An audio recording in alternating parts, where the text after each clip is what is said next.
Student, तो बेटा आज हम लोग स्टार्ट कर रहे हैं क्लास 12 केमिस्ट्री थर्ड चैप्टर जिसका नाम है इलेक्ट्रोकेमिस्ट्री। रिसेंटली अभी ऐड कर दिया गया सॉलिड स्टेट आपके न्यू सिलेबस में 2021 में।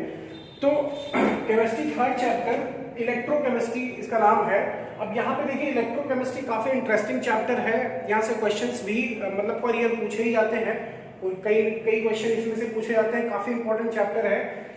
अगर हम इसकी बात करें इस चैप्टर में, सबसे पहले इसकी मीनिंग क्लियर कर लीजिए। यहाँ पे देखिए इलेक्ट्रोकेमिस्ट्री, यहाँ पे बात हो रही इलेक्ट्रो मतलब इलेक्ट्रॉन से रिलेटेड है, इलेक्ट्रिसिटी से रिलेटेड है, और केमिस्ट्री मतलब यहाँ पे कुछ ना कुछ ऐसा कॉम्बिनेशन है इलेक्ट्रिसिटी का और प्लस केमिस्ट्री का। तो केमिस्ट्री में कोई केमिकल चेंजेस होते होंगे, कुछ रिएक्शंस दिखाई जाएंगी और प्लस यहाँ पे इलेक्ट्रिसिटी इन्वॉल्व होगी। क्लियर? तो उसी चीज दोनों को ऐड करके एक नया नाम दिया गया इलेक्ट्रोकेमिस्ट्री। मतलब यहाँ पे कुछ ऐसा होगा या इसमें इस चैप्टर में हमें कुछ ऐसा पढ़ना है। तो सबसे पहले आपकी स्क्रीन पे देखिए दिख रहा है इलेक्ट्रोकेमिस्ट्री की डेफिनेशन क्या होती है, किसे कहते हैं इलेक्ट्रोकेमिस्ट्री। मैं रीड कर रहा हूँ, ऑलरेडी आपकी स्क्रीन पे आपको शो हो रहा है। देखिए लिखा हुआ है इलेक्ट्रोकेमिस्ट्री केमिस्ट्री की किस ब्रांच को कहा जाता है, इसमें किस चीज का स्टडी करते हैं, इसका इंपॉर्टेंस क्या है, ये सारी चीजें आपको स्क्रीन पे वन बाय वन दिख रही। मैं उसको यहाँ पे लिखूंगा नहीं, आपको स्क्रीन पे दिख रहा है। जो चीजें मुझे एक्सप्लेन करनी है ऑलरेडी मैं बोर्ड पे एक्सप्लेन करूंगा। लिखा हुआ बेटा electrochemistry is that branch of chemistry which deals with a study of production of electricity from energy released during spontaneous chemical reaction। यहाँ पे कुछ ऐसे वर्ड्स आपको मिलेंगे जो आपको समझने होंगे, जैसे स्पॉन्टेनियस और नॉन स्पॉन्टेनियस। क्लियर? ये भी हमें समझना होगा। फिर कह रहा है and the use of electrical energy to bring about non spontaneous chemical transformation. मतलब क्या हुआ, कह रहा है केमिस्ट्री की एक ऐसी ब्रांच जिसमें हम स्टडी करते हैं production of electricity from released during spontaneous chemical reaction. मतलब किसी केमिकल स्पॉन्टेनियस केमिकल रिएक्शन के दौरान जो एनर्जी रिलीज होती है उससे इलेक्ट्रिसिटी का प्रोडक्शन कैसे होगा, ये हमें स्टडी करना है। या फिर नॉन स्पॉन्टेनियस रिएक्शन में हम इलेक्ट्रिसिटी कैसे यूज करते हैं, ये हमें स्टडी करना है। क्लियर?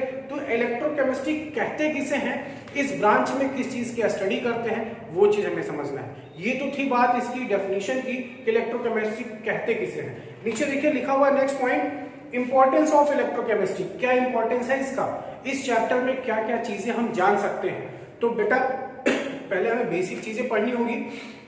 इलेक्ट्रोकेमिस्ट्री का इंपॉर्टेंस क्या है, हम production of metal like sodium, magnesium, calcium and aluminium, इनका प्रोडक्शन कर सकते हैं इस ब्रांच से। सेकेंड पॉइंट लिखा है इलेक्ट्रोप्लेटिंग। आपने क्लास 10th में पढ़ रखा था, इलेक्ट्रोप्लेटिंग पढ़ा था कि क्रोमियम की इलेक्ट्रोप्लेटिंग की जाती है, निकल की इलेक्ट्रोप्लेटिंग की जाती है। ठीक, ये सब चीजों की इलेक्ट्रोप्लेटिंग होती है काफी शाइनिंग के लिए और सब्सटेंस खराब ना होने पाए, उसमें रस्ट ना लगने पाए, इसलिए उस पर इलेक्ट्रोप्लेटिंग की जाती है। क्लियर? नेक्स्ट लिखा है प्यूरिफिकेशन ऑफ मेटल। ये आपको आगे चलकर मेटलर्जी में भी पढ़ना होगा, बट यहाँ पे भी हम पढ़ेंगे। क्लियर? उसमें कोई इंप्योरिटीज ना रह जाए, उसके लिए हम इलेक्ट्रोलिसिस प्रोसेस यूज करते हैं। आपने पढ़ा था क्लास 10th में, रिफाइनिंग प्रोसेस थी लास्ट प्रोसेस, तो वो यहीं से इंक्लूडेड है। क्लियर? एंड फोर्थ है batteries and cells used in various instrument. आपकी स्क्रीन पे एक एक लाइन आपको दिख रही है, जो मैं बोल रहा हूँ वही चीज दिख रही है। तो यहाँ पे हम बैटरी और सेल के बारे में भी पढ़ेंगे। बैटरी कैसे चार्ज होती है, कैसे डिस्चार्ज होती है। एक सेल होती है जो वॉच में लगती है, छोटी सी होती है, जिसका एक लिमिट टाइम होता है, इतने टाइम तक वो चलेगी। लेकिन एक इन्वर्टर में बैटरी लगती है, वो चार्ज होती है। क्लियर? और एक सेल आती है, एवर रेडी सेल आती है, टॉर्च में लगती है, वो चार्ज नहीं होती। तो इन सब में डिफरेंस क्या है, कौन से केमिकल्स ऐड होती है, ये सारी चीजें हम उसमें स्टडी करेंगे इस चैप्टर में। क्लियर? तो ये तो थी बेटा बात इंपॉर्टेंस की। अच्छा, नेक्स्ट हेडिंग देखिए आपको उसमें और दिख रहा है कंडक्टर और इंसुलेटर। कंडक्टर और इंसुलेटर में आपको स्क्रीन पे अब नहीं दिख रहा है इस समय। कंडक्टर में क्या होता है, आपने 10th में पढ़ा था कि अगर due to presence of free electron कोई भी object, metal object electricity conduct कर लेता है, और अगर इलेक्ट्रॉन एब्सेंस हो तो इलेक्ट्रिसिटी कंडक्ट नहीं कर पाता, जैसे ड्राई वुड। क्लियर? तो कंडक्टर की डेफिनेशन और इंसुलेटर किसे कहते हैं, अब देखिए आपको स्क्रीन पे दिख रहा है कंडक्टर लिखा हुआ substance that allow electric current. एक ऐसा सब्सटेंस जो इलेक्ट्रिक करंट को अलाउ करे, पास होने दे, उसे हम क्या बोलते हैं बेटा, कंडक्टर।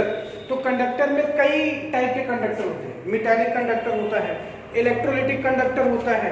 क्लियर? मेटालिक कंडक्टर हो गया, इलेक्ट्रोलाइटिक कंडक्टर हो गया। अब देखिए मेटालिक कंडक्टर में क्या लिखा हुआ है, substance which allow electric current to pass through them by moving of electron. बताया ना आपको कि मतलब इलेक्ट्रॉन के फ्री इलेक्ट्रॉन के प्रेजेंस होने पर अगर करंट फ्लो होता है तो उसे क्या बोलते हैं, मेटालिक कंडक्टर। अच्छा, इलेक्ट्रोलाइटिक कंडक्टर किसे बोलेंगे? इलेक्ट्रोलाइटिक कंडक्टर देखिए लिखा हुआ है substance which allow the passage of electricity through their fused state or aqueous solution। अगर आप कोई एक्वस सॉल्यूशन बना के उसमें इलेक्ट्रिसिटी पास कराते हो तब उस टाइप के कंडक्टर को हम क्या कहते हैं, इलेक्ट्रोलाइटिक कंडक्टर। ये तो बात थी कुछ बेसिक पॉइंट्स की जो आपको ऑलरेडी लिख लेना होता है, समझना होता है। इसके आगे की जो चीजें हैं उसको हम बोर्ड पे पढ़ेंगे अच्छे से।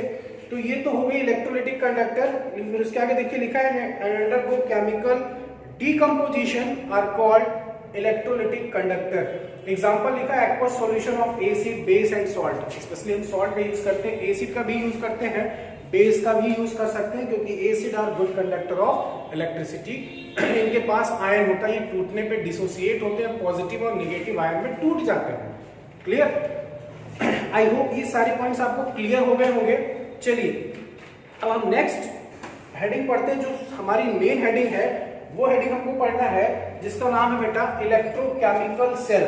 ठीक, इलेक्ट्रोकेमिकल सेल की स्टडी करेंगे हम। चलिए देखिए, आपको अब आपके बोर्ड पे आपको दिखेगा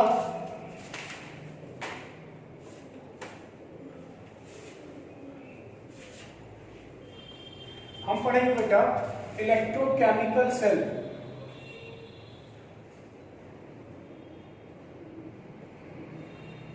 electrochemical cell.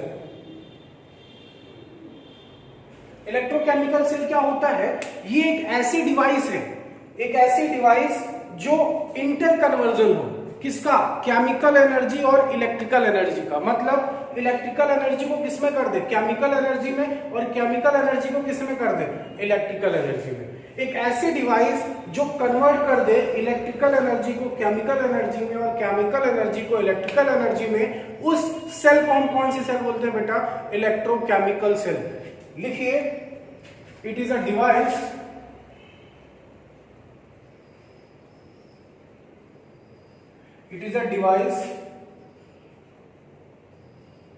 which can interconvert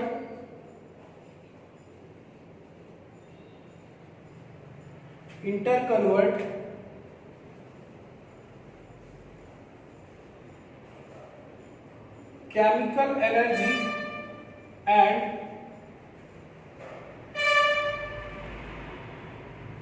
electrical energy. ठीक, ये क्या करता है, केमिकल एनर्जी को इलेक्ट्रिकल एनर्जी में और इलेक्ट्रिकल एनर्जी को केमिकल एनर्जी में कन्वर्ट करता है। क्लियर? तो ये क्या हुआ, इलेक्ट्रोकेमिकल सेल एक डिवाइस होती है responsible for interconversion of chemical energy and electrical energy. यहाँ पे टू नहीं लिखा है, टू करने पे केवल एक डायरेक्शन हो जाएगा। इसमें क्या होगा, इंटर कन्वर्जन, मतलब ये इसमें चेंज हो सकता है और ये इसमें चेंज हो सकता है। इसका मतलब यहां से एक पॉइंट और क्लियर हो जाएगा आपको कि इलेक्ट्रोकेमिकल सेल में दो डिवाइस होती होगी, मतलब ये टू टाइप्स की होती होगी।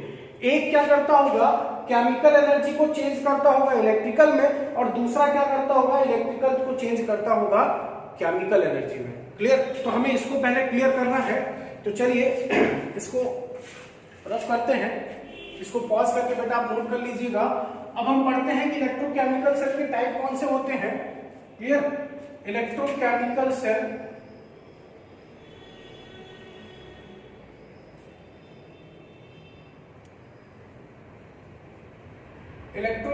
सेल बेटा दो पार्ट में डिवाइड होती है। एक होती है गैल्वेनिक सेल, ठीक, डैनियल सेल जिसे कहते हैं, और एक होती है इलेक्ट्रोलिटिक सेल। तो डैनियल सेल और गैल्वेनिक सेल कैसे क्या है ये चीज हम देखते हैं। यहाँ पे देखिए आपको लिखा मिलेगा इलेक्ट्रोलिटिक सेल, और ये होगा बेटा गैल्वेनिक सेल। क्लियर? तो इलेक्ट्रोलिटिक सेल और गैल्वेनिक सेल ये क्या चीज है। अब यहाँ पे एक चीज आपको इन शॉर्ट में क्लियर कर दूं, इलेक्ट्रोकेमिकल सेल क्या थी, responsible for interconversion of chemical energy and electrical energy. Electrolytic cell क्या करता है, ये इलेक्ट्रिकल एनर्जी को किसमें चेंज करता है, केमिकल एनर्जी में। और गैल्वेनिक सेल क्या करता है, केमिकल एनर्जी को किस में चेंज कर देता है, इलेक्ट्रिकल एनर्जी में। क्लियर। तो कैसे क्या प्रोसेस होती है, कौन सी रिएक्शन होती है, इनमें डिफरेंस क्या होता है, इसमें और इसमें डिफरेंस क्या होता है, ये सारी चीजें वन बाय वन स्टडी करेंगे। पहले एक डायग्राम यहाँ पर छोटा सा ड्रॉ करते हैं। आपने एक नाम सुना होगा कैथोड और एनोड। कैथोड और एनोड का नाम सुना होगा आपने, ठीक। तो इसमें मान लीजिए ये कैथोड है और ये एनोड है, ये कैथोड है और ये एनोड है। क्लियर। पॉजिटिव नेगेटिव साइन आप अंडरस्टूड हो, एनोड पे पॉजिटिव, कैथोड पे नेगेटिव साइन होता है, ठीक। अब यहाँ पे जो प्रोसेस हो रही है बेटा वो इलेक्ट्रोलिसिस है।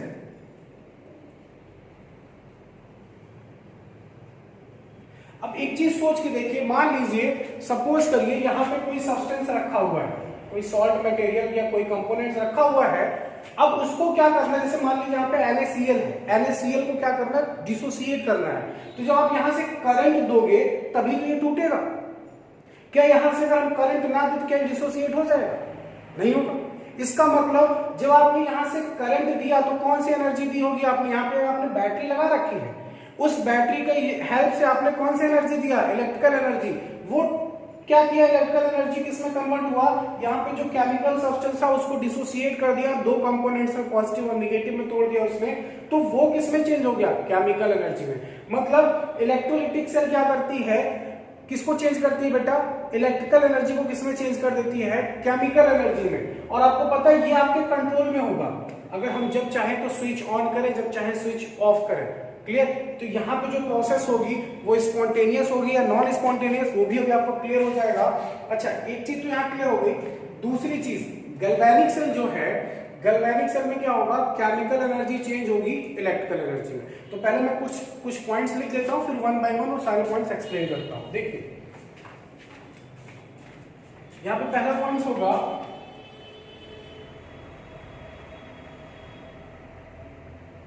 Convert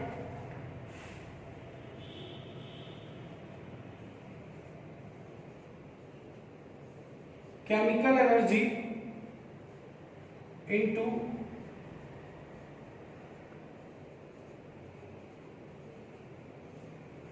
electrical energy. Second point होगा बेटा cathode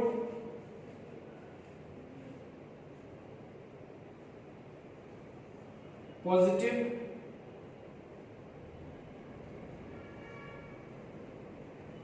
anode negatively charged.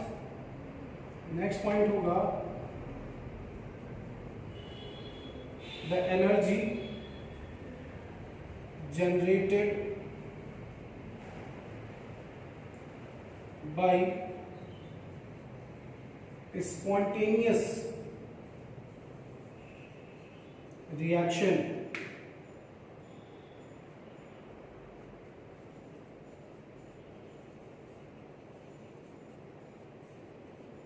is converted into electrical energy। यहाँ पे कुछ पॉइंट्स हमको लिखने हैं, वो पॉइंट्स मैं लिख ले रहा हूँ, आप इसको कॉपी कर लीजिएगा। अभी थोड़ी देर के लिए रुके रहिए आप, पहले इसको अभी आप कॉपी कर लीजिए। मैं इसको फिगर को यहाँ से हटा दे रहा हूँ बेटा, आपने फिगर समझ लिया होगा I hope.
non-spontaneous reaction is carried out using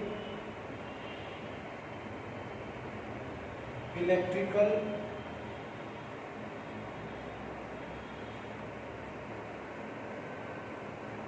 energy from battery. Clear? यहाँ पे देखिए आपको एक चीज क्लियर दिख रही होगी, मैंने ये लिख रखा है। अब यहाँ पे देखिए वन बाय वन एक एक पॉइंट मैं एक्सप्लेन करता हूँ आपको। सबसे पहले यहाँ देखिए इलेक्ट्रोकेमिकल से हमने पढ़ा था, इंटर कन्वर्जन होता है, responsible for interconversion of chemical energy and electrical energy. अब इसमें आपको पता है टू टाइप की सेल होती है, एक होती है इलेक्ट्रोलिटिक सेल, एक होती है गैल्वेनिक सेल। अब इलेक्ट्रोलिटिक सेल और गैल्वेनिक सेल में क्या डिफरेंस होगा, ये क्या करती है, it convert electrical energy into chemical energy. अभी मैंने इसके पहले फिगर ड्रॉ किया था, आपने फिगर देखा होगा, उसमें अगर हम बैटरी से करंट पास करेंगे तभी वो केमिकल कंपोनेंट डिसोसिएट होगा। क्लियर? तो वो केमिकल कंपोनेंट डिसोसिएट होता है तो इलेक्ट्रिकल एनर्जी किसमें चेंज होती है, केमिकल एनर्जी में। फिर इस इलेक्ट्रोलिटिक सेल में जो कैथोड इलेक्ट्रोड होता है, ग्रेफाइट से बना इलेक्ट्रोड होता है, उस पे नेगेटिव चार्ज होता है, एनोड पे पॉजिटिव चार्ज होता है। जनरली हमको यही बताया जाता है कि कैथोड पे नेगेटिव और एनोड पे पॉजिटिव साइन होता है। अच्छा, ये साइन होता क्यों है, कैथोड किसे कहते हैं और एनोड किसे कहते हैं? एक चीज आपने क्लास 11 में पढ़ा था, रिडॉक्स रिएक्शन चैप्टर आया था, तो जिस इलेक्ट्रोड पे ऑक्सीडेशन होता है उसे एनोड कहते हैं, और जिस इलेक्ट्रोड पे रिडक्शन होता है उसे कैथोड कहते हैं। ठीक? N electrode on which reduction take place, cathode, oxidation take place, उसे एनोड कहते हैं। क्लियर? अगर जिंक और कॉपर में देखें तो आपको पता है जिंक अपने दो इलेक्ट्रॉन, अगर आप जिंक और कॉपर को कंपेयर करोगे तो जिंक की रिएक्टिविटी ज्यादा है, ये इनको इलेक्ट्रॉन डिसोसिएट करेगा, तो इस पे पॉजिटिव चार्ज, इस पे नेगेटिव चार्ज। क्लियर? तो यहाँ पे क्या हो जाएगा, इसका ऑक्सीडेशन मतलब ये एनोड होगा, और इसका रिडक्शन तो इसका मतलब ये क्या होगा, कैथोड। तो जिस इलेक्ट्रोड पे ऑक्सीडेशन होता है उसे हम क्या कहते हैं, एनोड, और जिस पे रिडक्शन होता है बेटा उसे हम क्या कहते हैं, कैथोड। तो इलेक्ट्रोलिटिक सेल में क्या होगा, पहला डिफरेंस तो यहाँ क्लियर हो गया। अगर आप देखिए ध्यान से, ये इलेक्ट्रिकल एनर्जी को केमिकल एनर्जी में, जबकि गैल्वेनिक सेल क्या करता है, केमिकल एनर्जी को किसमें चेंज करता है, इलेक्ट्रिकल एनर्जी। दूसरा डिफरेंस, इसमें कैथोड पे नेगेटिव, एनोड पे पॉजिटिव चार्ज होता है, बट गैल्वेनिक सेल में इसका अपोजिट होता है। यहाँ पे कैथोड पे पॉजिटिव हो जाता है और एनोड पे कौन सा चार्ज आ जाता है, नेगेटिव चार्ज आता है। ये भी आपको ध्यान रखना है, ये डिफरेंस है इसका, ये आपको क्लियर रखना है, याद रखना है इसको। दोनों में डिफरेंस मेन पॉइंट है। तीसरा पॉइंट जो है, इसमें जो रिएक्शन होगी वो नॉन स्पॉन्टेनियस रिएक्शन। क्यों? क्योंकि आपके कंट्रोल में होती है। जैसे अगर हम बैटरी स्विच ऑफ कर दे, वायर हटा दे, तो क्या वो एनर्जी, इलेक्ट्रिकल एनर्जी ट्रांसफर होगी, वो केमिकल सब्सटेंस डिसोसिएट होगा, नहीं होगा। इसका मतलब ये हमारे अकॉर्डिंग वर्क कर सकती है। तो ये नॉन स्पॉन्टेनियस रिएक्शन है जिसमें हम इलेक्ट्रिकल एनर्जी यूज करते हैं फ्रॉम बैटरी से। जबकि यहाँ क्या होगा, the energy generated by a spontaneous chemical reaction, मतलब एक केमिकल रिएक्शन होगी जिससे इलेक्ट्रिकल एनर्जी प्रोड्यूस होगी, फिर उसको हम रोक या हम खुद नहीं करा सकते, वो केमिकल रिएक्शन ऑटोमेटिक होगी। हम ऑपरेटर सेट करेंगे, सारा सिस्टम सेट होने के बाद वो रिएक्शन अपने आप ऑकर होगी, स्पॉन्टेनियस रिएक्शन होगी, हमारे कंट्रोल में वो नहीं होगी। क्लियर? तो ये तो था बेटा डिफरेंस, आपको समझ में आया होगा। मैंने समझाने की पूरी कोशिश की है। आप कमेंट बॉक्स में लिख के जरूर रिप्लाई करिएगा कि आपको समझ में आया या फिर कहाँ क्या प्रॉब्लम हुई आपको। ठीक? तो ये तो थी बात इलेक्ट्रोलिटिक सेल की और गैल्वेनिक सेल। जो हमें मेन पढ़ना है इसमें, वो हम कौन सा पढ़ेंगे, गैल्वेनिक सेल। तो चलिए इसको पहले आप पॉज करके नोट कर लीजिए, दोनों में डिफरेंस क्या होता है। ठीक? इसके बाद हम स्टडी करते हैं गैल्वेनिक सेल। ये सारे पॉइंट्स क्लियर करेंगे, वहां पे जो भी इसके जो फिगर होगा उसमें सारे पॉइंट्स 1 to 1 पॉइंट्स एक एक करके हम एक्सप्लेन करेंगे। पहले आप इसको पॉज करके बेटा नोट करिए।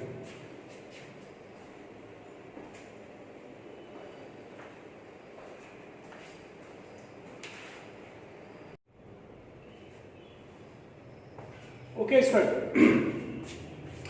ओके बेटा, चलिए अब आपका है फर्स्ट, हम लोग एक्सप्लेन कर रहे हैं गैल्वेनिक सेल। इलेक्ट्रोलिटिक सेल अभी नहीं पढ़ा है हम लोग, आगे चल के उसको स्टडी करेंगे। बट पहले जो आपका इंपॉर्टेंट है इस चैप्टर में, गैल्वेनिक सेल, डैनियल सेल से बोलते हैं।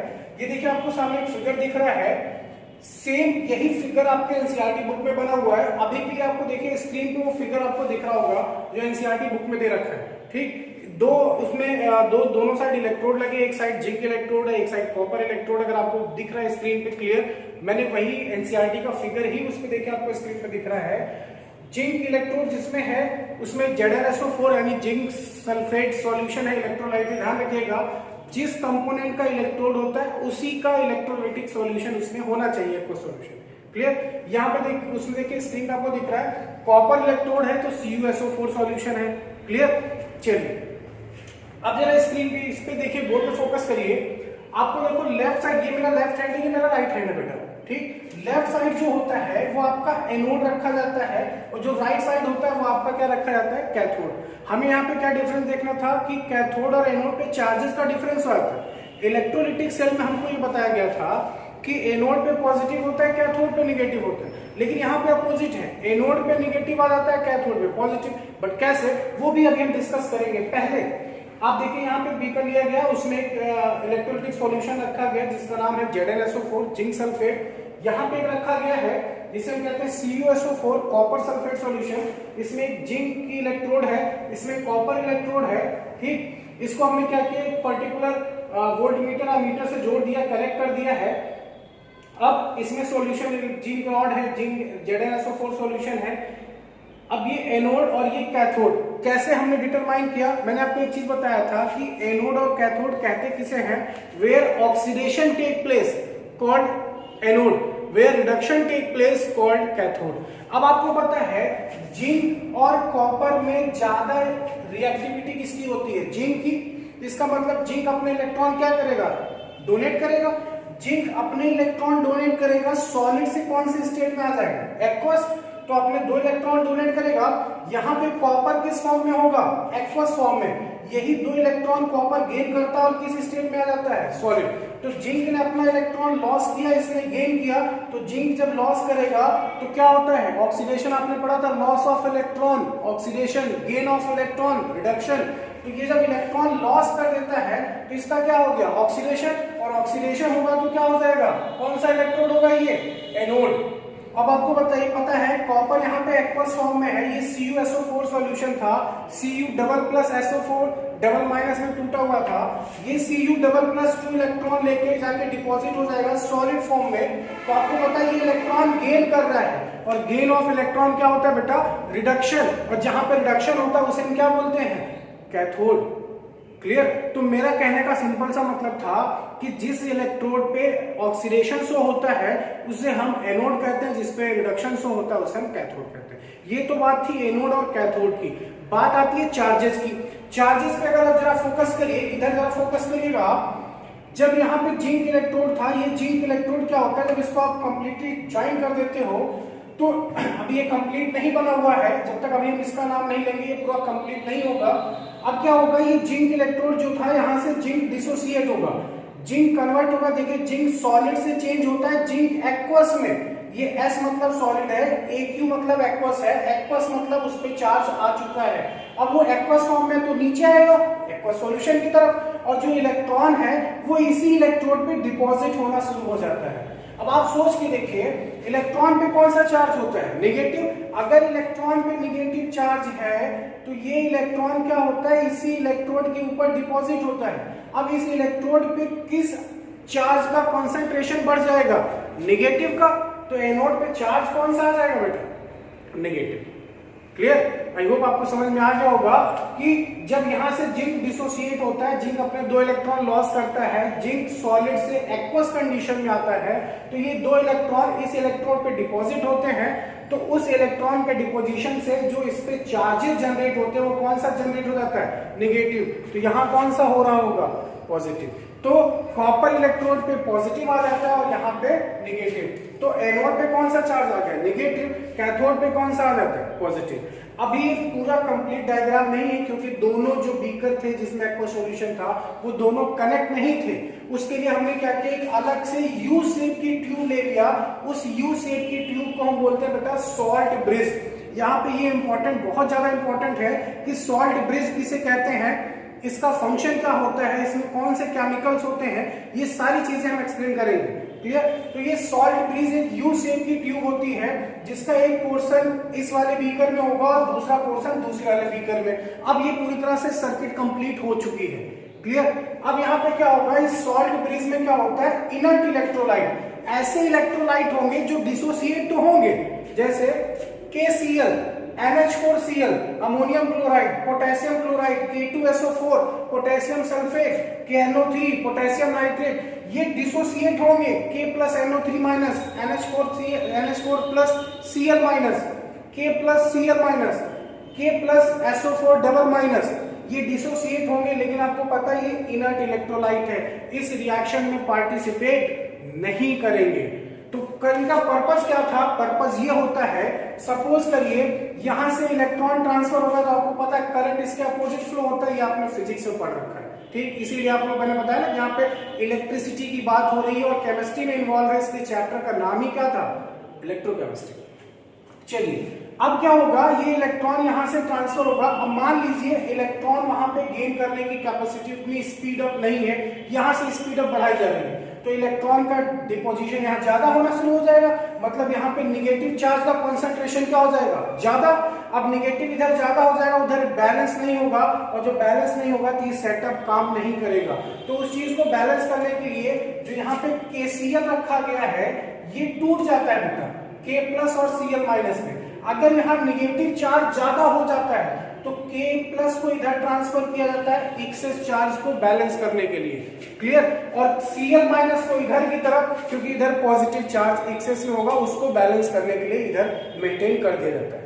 तो ये जो इनर्ट इलेक्ट्रोलाइट होते हैं ये केवल क्या करते हैं, इसको इक्विलिब्रियम कंडीशन, मतलब इसको इस सेटअप को कंप्लीट बनाने में हेल्प करते हैं, जबकि ये इनर्ट इलेक्ट्रोलाइट किसी भी तरीके से इस केमिकल रिएक्शन में पार्टिसिपेट नहीं करता, ये इनर्ट इलेक्ट्रोलाइट होते हैं, क्लियर। आई होप आपको फिगर समझ में आया होगा। ये फिगर, ये गैल्वेनिक सेल का फिगर है। अभी इसका हम प्रेजेंटेशन देखेंगे कैसे इस केमिकल रिएक्शन को हम राइट करेंगे। अभी के लिए मैंने देखो यहाँ लिख रखा है बेटा, एनोड पे कौन से इलेक्ट्रोड को एनोड बोल रहे थे हम, जिंक। जिंक ने अपने 2 इलेक्ट्रॉन लॉस किए तो जिंक एक्वस में कन्वर्ट हुआ, जिंक सॉलिड से। फिर cathode Cu double plus aqueous था, ये 2 इलेक्ट्रॉन गेन करके कन्वर्ट होता है किसमें बेटा, Cu सॉलिड में, क्लियर। तो पहले आप इसको पॉज करके आप इसको नोट करिए, फिर इसके आगे हम एक एक हेडिंग पढ़ते हैं कि सॉल्ट ब्रिज किसे कहते हैं, इसका फंक्शन क्या होता है, इनर्ट इलेक्ट्रोलाइट क्या होते हैं, फिर इसकी कुछ रिएक्शंस देखेंगे और एक टॉपिक और क्लियर करेंगे आज हम लोग, फैराडे लॉ, क्लियर। ये भी हम पढ़ेंगे इस चैप्टर में। बहुत चीज इंपॉर्टेंट है, जैसे बैटरी पढ़ना है, सेल पढ़नी है, यहां से क्वेश्चंस आते हैं, नस्ट इक्वेशन से रिलेटेड न्यूमेरिकल्स आते हैं, फैराडे लॉ से रिलेटेड न्यूमेरिकल्स आते हैं, molar conductivity, conductance, specific conductance, यहां से भी न्यूमेरिकल्स आते हैं। बट अभी के लिए क्या करना है, पहले आप इसको नोट करिए, इसके बाद एक टॉपिक और क्लियर करेंगे, फैराडे लॉ, उस पर न्यूमेरिकल्स क्लियर करेंगे, ठीक। पहले इसको आप नोट करिए।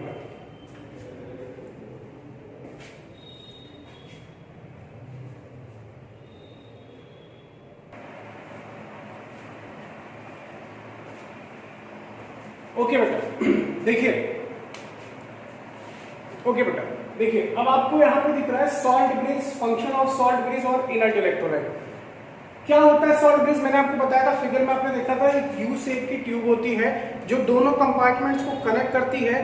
उस यू शेप की ट्यूब में इनर्ट इलेक्ट्रोलाइट होते हैं जो दोनों साइड के कंपार्टमेंट्स को मतलब एक साथ ज्वाइन करते हैं। फिर यहाँ पे इस सेटअप की इलेक्ट्रिकल न्यूट्रलिटी को मेंटेन करते हैं, किसी भी साइड चार्जेस ज्यादा ना होने पाए, एक्सेस में ना होने पाए।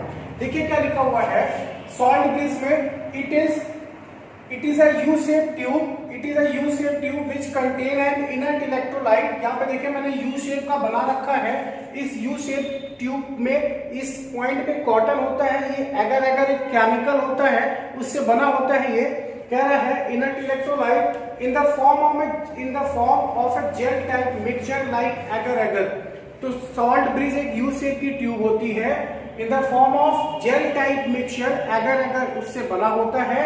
इसके एंड पॉइंट पे कॉटन लगा होता है जो दोनों साइड से कंपार्टमेंट्स को कनेक्ट करता है। जरा फंक्शन पे फोकस करिएगा, फंक्शन ऑफ सॉल्ट ब्रिज में क्या लिखा हुआ है, it complete the inner circuit of the cell, मतलब इस सेल के इनर सर्किट को पूरी तरह से कंप्लीट करता अगर आप इसको ज्वाइन करते हो तो, क्लियर।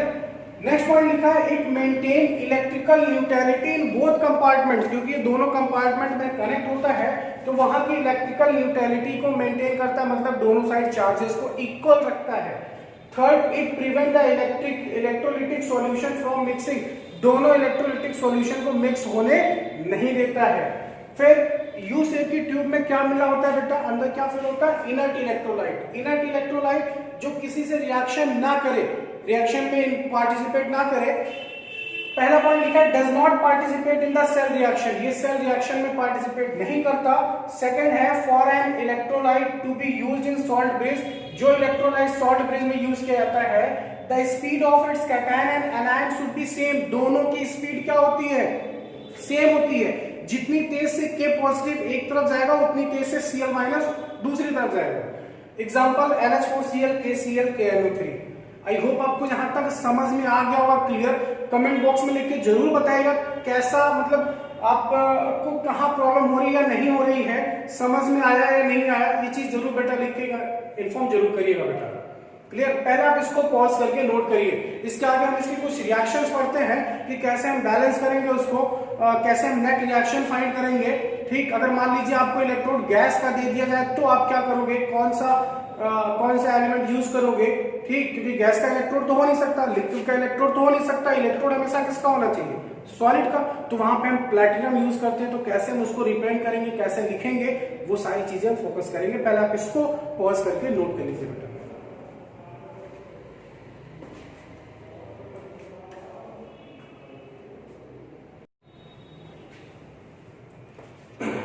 ओके बेटा, चलिए अब हम रिएक्शन टाइप करते हैं, कैसे लिखना होता है। यहां पे मैं नोट लिख रहा हूं। देखिए, एक होता है ऑक्सीडेशन हाफ और एक होता है बेटा रिडक्शन हाफ। क्लियर, तो जब जिंक सॉलिड अपने दोनों इलेक्ट्रॉन डिसोसिएट करेगा तो किस स्टेट में आ जाता है बेटा, एक्वस स्टेट में। ये आ गया एक्वस स्टेट में, कितने इलेक्ट्रॉन इसने लॉस कर दिए, 2 इलेक्ट्रॉन्स। अब रिडक्शन, आपको पता है जिंक ने अपना इलेक्ट्रॉन लॉस किया तो उसका क्या होता है, ऑक्सीडेशन। अब कॉपर क्या करेगा, इलेक्ट्रॉन गेन करेगा, तो आपको पता है Cu2 प्लस एक्वस, ये इलेक्ट्रॉन गेन करता है, चेंज होता है कॉपर सॉलिड में, कॉपर सॉलिड में सॉरी Cu2 प्लस एक्वस, ये 2 इलेक्ट्रॉन गेन करके चेंज होता है बेटा कॉपर सॉलिड में। क्लियर, तो ये हो गया। अब एक इलेक्ट्रॉन गेन कर रहा है, गेन ऑफ इलेक्ट्रॉन क्या होता है, रिडक्शन, लॉस ऑफ इलेक्ट्रॉन क्या होता है, ऑक्सीडेशन। तो यहां देखिए ऑक्सीडेशन हाफ, ये हो गया रिडक्शन हाफ। अगर मैं इन दोनों की नेट रिएक्शन लिखता हूं, नेट रिएक्शन, तो आपको जो यहाँ पे ये इलेक्ट्रॉन्स है इसको बैलेंस करके कैंसिल करना होता है। ये 2 पहले ही बैलेंस है, 2 से 2 कैंसिल हो जाएगा, ये आ जाएगा Zn एक साइड, रिएक्टेंट वाले एक साइड, प्रोडक्ट वाले एक side, zinc solid plus Cu2 plus aqueous gives out Zn2 plus aqueous और प्लस Cu सॉलिड। ये होगी आपकी बेटा नेट रिएक्शन। तो जब भी आप इस रिएक्शन इलेक्ट्रोकेमिस्ट्री में जब आप रिएक्शन राइट करोगे, लिखोगे, तो आपको oxidation half, reduction half plus उसकी नेट रिएक्शन, नेट रिएक्शन लिखने से पहले आपको ये जो इलेक्ट्रॉन्स है इसको कैंसिल आउट करना होगा, इसको बैलेंस करके कैंसिल आउट करना होगा। अभी तो ये बैलेंस है, 2 इलेक्ट्रॉन दोनों साइड है, अदरवाइज मल्टीप्लाई करके आप इसको कैंसिल आउट कर सकते हो। ठीक, दूसरा एग्जांपल देखते हैं इसके लिए, इसको आप नोट कर लीजिएगा, आप इसको पॉज करके नोट करिएगा बेटा। नेक्स्ट एग्जांपल देखते हैं हम लोग। नेक्स्ट एग्जांपल देखने से पहले आपको मैं हेडिंग पढ़ाता हूं कि कैसे हम लोग रिप्रेजेंटेशन करेंगे कि सॉल्ट ब्रिज को कैसे शो करेंगे, इलेक्ट्रोड को कैसे शो करेंगे। इस रिएक्शन को राइट करना हो हमें प्रेजेंटेशन फॉर्म में, कैसे हम प्रेजेंट करेंगे, चलिए उसको भी करके देखते हैं।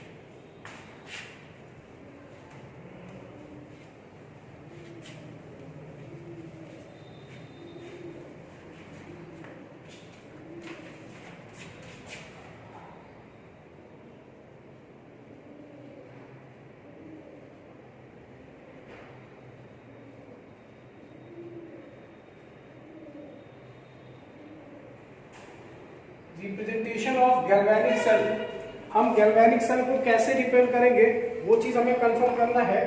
चलिए एक चीज ध्यान रखिएगा, मैं शॉर्ट फॉर्म में लिख रहा हूं, ये शॉर्टकट है लोन। लोन में यहाँ बेटा एल मतलब होता है लेफ्ट, ओ मतलब होता है ऑक्सीडेशन, और ए फॉर होता है एनोड, और एन मतलब होता है नेगेटिव। क्लियर?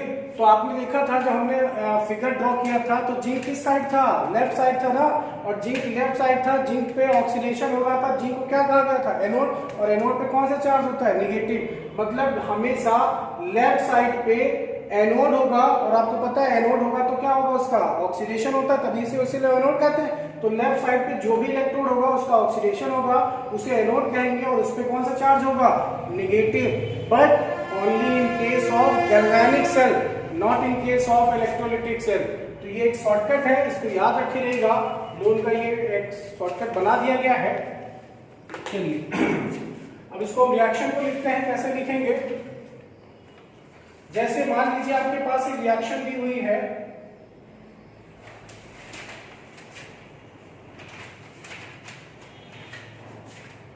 ये देखिए zinc solid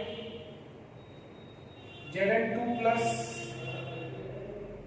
aqueous Cu2 plus aqueous Cu solid. Clear? तो आपकी जानकारी के लिए बता दूं बेटा, ये जो साइन है ये है सॉल्ट ब्रिज है,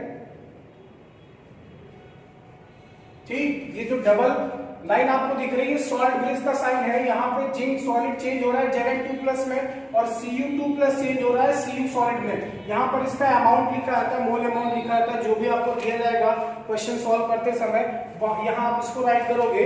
अब इसी को अगर मैं रिपेयर करना हो मुझे, तो आपको पता है इसमें जो आप देखोगे ये मेरा राइट हैंड है और ये लेफ्ट हैंड है। लेफ्ट हैंड साइड जो लिखा गया वो हमेशा क्या होगा, एनोड, और राइट हैंड साइड जो लिखा गया वो हमेशा क्या होगा, कैथोड। तो लेफ्ट साइड हमने जो लिखा है वो एनोड है, और ये राइट साइड जो हमने लिखा ये क्या है बेटा, कैथोड है।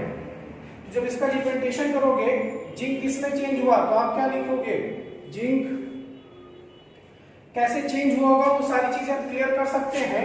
जिंक ZnSO4, फिर यहां पे देखिए salt bridge CuSO4 Cu solid, ये जिंक यहाँ पे सॉलिड फॉर्म में था। देखो अगर आप देखोगे यहाँ पे तो आपको एक चीज मिलेगा, जो ऊपर रिएक्शन लिखी मैंने उसी को यहाँ पे लिख दिया, बट यहाँ पे देखिए ये जो Zn2 प्लस है ये कहां से आया होगा, ZnSO4 टूटा होगा Zn2 प्लस में और SO4 डबल माइनस में। इसका मतलब ये ZnSO4 में जो जिंक की ऑक्सीडेशन स्टेट है वो कितनी है, +2, और इस CuSO4 में जो कॉपर की ऑक्सीडेशन स्टेट है वो कितनी है, +2। तो अगर मैं दोनों साइड से यहाँ से SO4 को हटा दूं तो जिंक डबल प्लस 2 प्लस में आ जाएगा, यहाँ पे 2 प्लस। वही मैंने यहाँ पे शो किया है। अब इस रिएक्शन को ऐसे भी लिखा गया है और इस रिएक्शन को आप ऐसे भी लिख सकते थे, ठीक। ये रिएक्शन लिखा गया है, इसको सॉल्ट ब्रिज शो किया गया, सारी चीजें शो कर दी है। ये तो मैंने केवल ये बताया कि Zn2 प्लस जो आया ये ZnSO4 यहाँ पे था, Cu2 प्लस आया ये CuSO4 यहाँ पे था, ठीक। अब देखिए जरा इस रिएक्शन को जो मैं लिखा था, इससे पहले जो लिखा था कि जिंक सॉलिड, ये Zn2 प्लस आया मतलब जिंक ने क्या किया होगा, 2 इलेक्ट्रॉन क्या किया होगा, लॉस किया होगा। क्लियर? अब ये Cu2 प्लस है तो Cu2 प्लस क्या करेगा, ये 2 इलेक्ट्रॉन्स गेन करेगा और ये एक्वस फॉर्म में है। अब ये चेंज हो जाएगा किसमें, Cu2 plus 2 electron gain, 2 electron पहले दे रखा था, 2 इलेक्ट्रॉन इसको ऑलरेडी मिल रहा है, तो ये किसमें चेंज हो जाएगा बेटा, Cu सॉलिड में। क्लियर? 2 से 2 कैंसिल करोगे, यहाँ पे देखो आपको रिएक्शन मिलेगी, zinc solid plus Cu2 plus aqueous gives out Zn2 plus aqueous और प्लस कॉपर सॉलिड। तो आप रिएक्शन ऐसे भी लिख सकते हो, इसमें आप क्या दिखा रहे हो, oxidation half, reduction half, net reaction. और यहाँ आप क्या दिखा रहे हो कि लेफ्ट साइड एनोड है और राइट साइड कौन सा पार्ट है बेटा, कैथोड है। बीच में जो डबल लाइन दिख रही है वो क्या चीज है, सॉल्ट ब्रिज है। क्लियर। हाँ, यहाँ पे एक चीज ध्यान रखना, अगर आप जैसे यहाँ पे जिंक है और कॉपर है, दोनों के इलेक्ट्रोड सॉलिड फॉर्म में हो सकते हैं। अगर मान लीजिए कोई ऐसा मिल जाए जो गैस फॉर्म में हो, तब आप प्लेटिनम यूज करते हैं। क्लियर। एक एग्जांपल वो भी करके देख लेते हैं, आप इसको नोट कर लीजिए।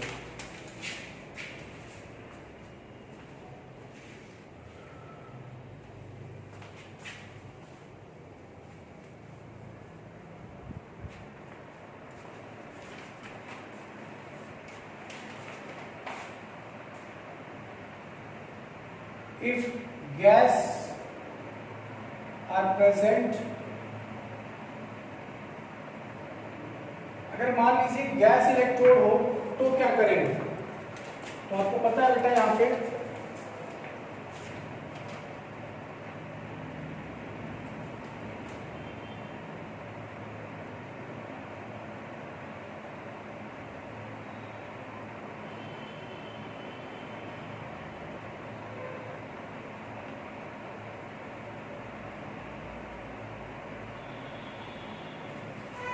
क्लियर। अब देखिए यहाँ पे लिख रहा है H2 गैस है, H प्लस है, इसको 2H प्लस कर लेंगे अभी। कैडमियम है 2 प्लस एक्वस स्टेट में सॉलिड में चेंज हुआ। आपको पता है ये लेफ्ट साइड लिखा हुआ कि एनोड होगा, ये राइट साइड है तो ये क्या होगा? कैथोड। ये सॉलिड फॉर्म में हो सकता है, कैडमियम की रॉड आती है, बट हाइड्रोजन तो सॉलिड और लिक्विड फॉर्म में कैसे? गैस फॉर्म में होता है। तो इसके लिए क्या करेंगे हम? प्लैटिनम का यूज करेंगे। प्लैटिनम एक नॉन रिएक्टिव, मतलब बहुत ज्यादा लेस रिएक्टिव होता है, उस पर हाइड्रोजन गैस डिपॉजिट होती है, तो वो हाइड्रोजन गैस उसके ऊपर जब डिपॉजिट एब्जॉर्ब होती है तो वो एज अ हाइड्रोजन इलेक्ट्रोड की तरह बिहेव करता है कुछ समय के लिए, तो वहां पे हम यही यूज करते हैं प्लैटिनम को। तो इस रिएक्शन को हम कैसे लिखेंगे? यहाँ पे हम क्या करेंगे? प्लैटिनम को यूज करेंगे, प्लैटिनम, और ये क्या होगा? इनर्ट, मतलब रिएक्शन में पार्टिसिपेट नहीं करेगा इलेक्ट्रोड। क्लियर। इसी पे ये गैस एब्जॉर्ब हो जाती है। अब इसको अगर हम दिखाएंगे तो आपको पता है इसमें जब दिखाओगे एनोड और कैथोड को, एनोड और कैथोड को शो करोगे बेटा, तो लेफ्ट साइड आपका कौन सा है? सॉरी,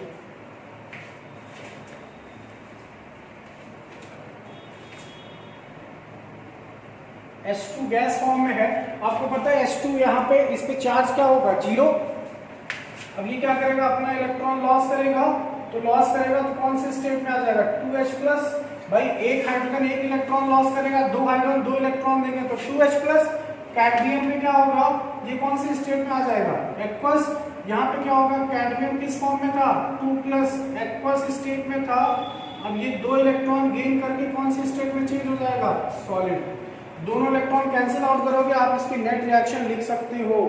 लिख लोगे ना आप लोग? इसको भाई कैंसिल आउट कर सकते हो ना, इसको 2 से 2 कैंसिल, इसको लिख सकते हैं H2 गैस, यहाँ प्लैटिनम हो जाएगा, ये हो जाएगा plus Cd 2 plus aqueous gives out 2H plus aqueous plus Cd solid. Clear. तो ये चीज है इसकी नेट रिएक्शन। हमने ऑक्सीडेशन हाफ, रिडक्शन हाफ, हमने ऐसे भी करके शो किया और ऐसे भी करके, जैसे आपसे पूछा जाए वैसे शो करिएगा। क्लियर। तो ऐसे करके कई रिएक्शंस आपको मिलेगी, एग्जाम आपके बुक में भी मिलेगी, एग्जाम में पूछी जाती है। इसको रिपेंड करिए इस फॉर्म में, सॉल्ट बेस शो करिए, सारी चीजें शो करनी होती है। ठीक, तो ये टॉपिक बेटा यहाँ क्लियर होता है। इसके बाद हम पढ़ते हैं नेक्स्ट टॉपिक, पढ़ते हैं फैराडे लॉ। ये इंपॉर्टेंट है। फैराडे लॉ से न्यूमेरिकल लगभग पूछे जाते हैं, मैक्सिमम टाइम आपसे पूछे जाते हैं, न्यूमेरिकल अच्छे से अच्छे न्यूमेरिकल होते हैं उसमें।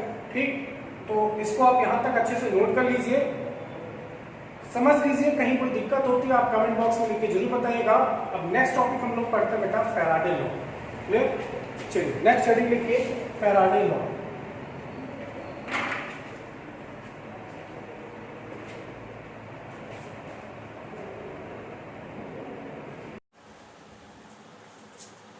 ओके बेटा, तो नेक्स्ट टॉपिक है आपका Faraday law. Faraday law of electrolysis में क्या बताया गया है कि इसमें ये कहा गया है कि फैराडे साइंटिस्ट इसने ये बताया कि मतलब जब हम इलेक्ट्रोलिसिस कराते हैं, इलेक्ट्रोलिसिस के दौरान जो भी केमिकल कंपोनेंट होता है वो डिसोसिएट होता है, एक पॉजिटिव में और निगेटिव में। पॉजिटिव वाला नेगेटिव इलेक्ट्रोड की तरफ अट्रैक्ट होता है। तो यहाँ पे ये देखा गया था कि जब हम किसी भी इलेक्ट्रोलाइट को हम इलेक्ट्रोलिसिस यानी इलेक्ट्रोलिसिस कराते हैं उसकी, जब उसको डिसोसिएट करते हैं तो उसमें एक पॉजिटिव और निगेटिव आयन, जो पॉजिटिव आयन होता है कंपोनेंट होता है वो निगेटिव इलेक्ट्रोड की तरफ इलेक्ट्रॉन गेन करके उस पर डिपॉजिट होता है, यानी कैटायन की बात हो रही है। तो कैटायन का मास कितना डिपॉजिट होता है, ये किस पे डिपेंड करता है, ये सारी चीज़ें हम इस लेक्चर में समझेंगे। क्लियर। तो फैराडे लॉ पढ़ने से पहले आपको इलेक्ट्रोलिसिस, मैंने पहले भी डिस्कस किया था इलेक्ट्रोलिसिस के बारे में कि इलेक्ट्रोलिसिस मतलब होता है टूटना। आपने इलेक्ट्रोलाइट पढ़ा था, वीक इलेक्ट्रोलाइट, स्ट्रॉन्ग इलेक्ट्रोलाइट। जो कंप्लीटली डिसोसिएट हो जाए वो स्ट्रॉन्ग इलेक्ट्रोलाइट होता है, जो वीकली डिसोसिएट होता है वो वीक इलेक्ट्रोलाइट होता है। जैसे फॉर एग्जांपल हम लोगों ने बात की थी H2SO4 या Cl, ये स्ट्रॉन्ग इलेक्ट्रोलाइट है, सारे के सारे हाइड्रोजन आयन लॉस कर देते हैं। अगर हम बात करें CH3COOH की बेटा, यानी एसिटिक एसिड, तो ये वीक इलेक्ट्रोलाइट है, ये पूरी तरह कंप्लीटली डिसोसिएट नहीं होता। तो आज हम बात कर रहे हैं फैराडे लॉ ऑफ इलेक्ट्रोलिसिस। देखिए मैंने आपको एक फिगर ड्रॉ कर रखा है, इसमें एक इलेक्ट्रोड ये लगा हुआ है, एक ये इलेक्ट्रोड लगा हुआ है। अब इसमें देखो दो मैंने कंपोनेंट ले रखे, A- और B पॉजिटिव है। क्लियर। जब हमने इसकी इलेक्ट्रोलिसिस कराई तो आपको पता है B पॉजिटिव अट्रैक्ट होगा निगेटिव इलेक्ट्रोड की तरफ। इसमें होगा क्या कि आपने पढ़ा है कैथोड और एनोड, इससे पहले मैंने लेक्चर किया, इससे पहले वाले उसे बताया था मैंने आपको कि जिस इलेक्ट्रोड पे ऑक्सीडेशन होता है उसे एनोड, जिस पे रिडक्शन होता है उसे कैथोड कहते हैं। ठीक। तो यहाँ पे क्या होगा, जो B पॉजिटिव है इसने इलेक्ट्रॉन डोनेट कर रखा है, जब ये इलेक्ट्रॉन वापस से गेन करेगा तो ये किस में चेंज हो जाएगा, B सॉलिड, और ये इसकी सरफेस पे आके क्या हो जाएगा बेटा, डिपॉजिट हो जाएगा।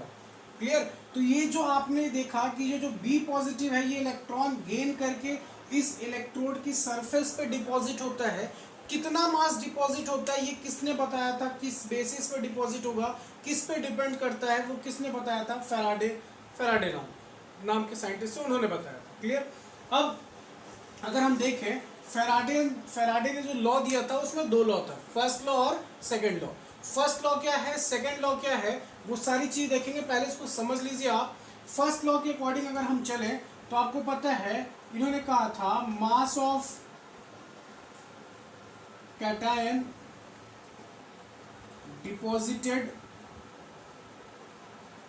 deposited is directly proportional to amount of electricity.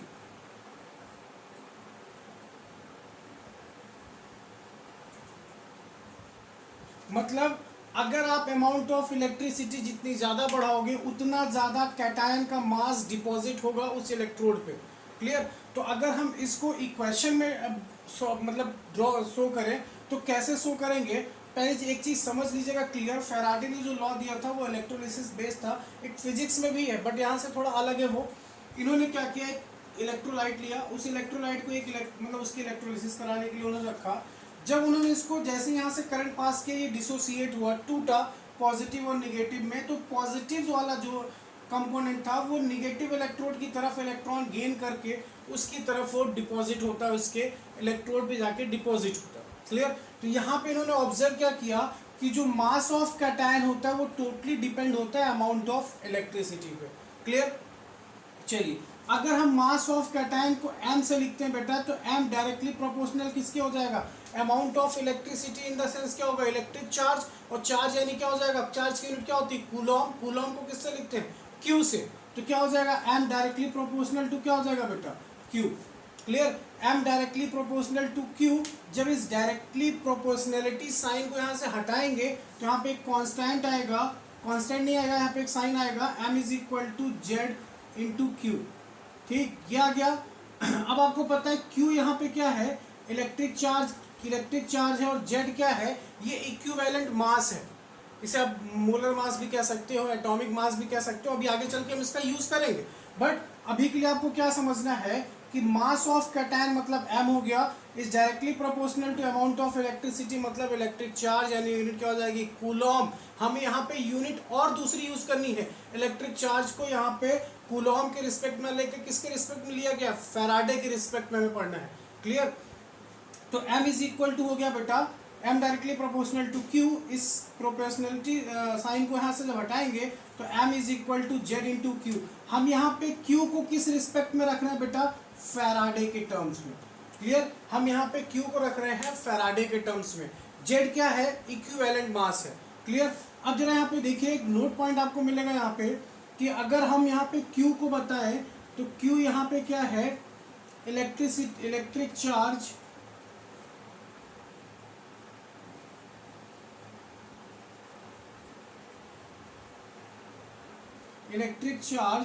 In terms of Faraday.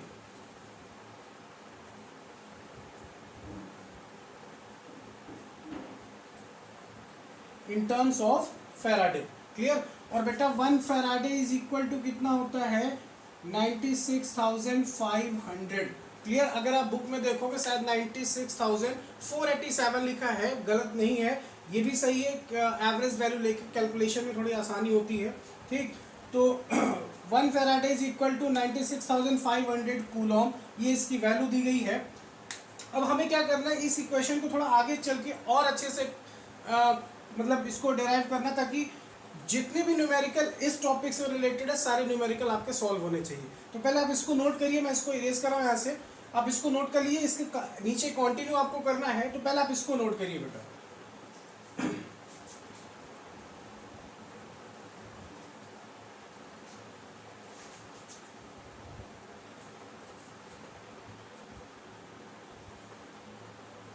चलिए, हमने लिखा था m is equal to Z Q in terms of Faraday. Clear. अब हमें पता है Q को हमने क्या कहा था कि वह इन टर्म्स ऑफ फैराडे ले रहे थे, electric charge in terms of Faraday. और 1 फैराडे इज इक्वल टू बेटा कितना था, 1 फैराडे इज इक्वल टू था 96,500 कूलॉम। क्लियर। तो हमने क्या किया, अब हमें यहाँ पे एक चीज देखिए और मिलेगी, यहाँ पे जेड क्या है, Z is equal to equivalent wait,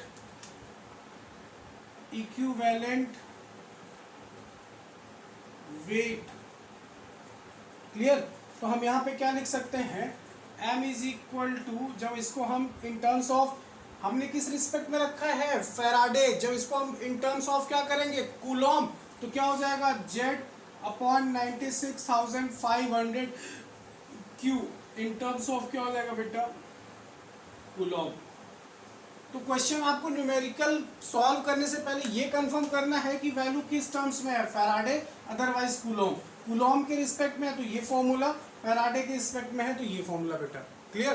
तो ये हो गया m is equal to Z upon 96,500 Q in terms of coulomb. Clear. अब यहाँ पे देखिए नोट पॉइंट मिलेगा आपको, नोट क्या होगा, अच्छा हम लोग अभी ये भी डिस्कस करेंगे कि वैल्यू आई कहाँ से, 96,500 वैल्यू आई कहाँ से, इसको अभी हम लोग डिस्कस करेंगे। पहले नोट आप देखिए, नोट क्या होगा कि Z upon 96,500 is equal to होता है बेटा ई। ई क्या होता है, ई होता है आपका बेटा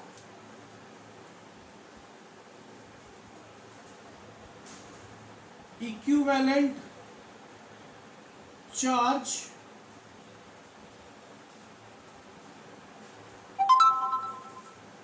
इन Coulomb, equivalent charge in Coulomb, sorry,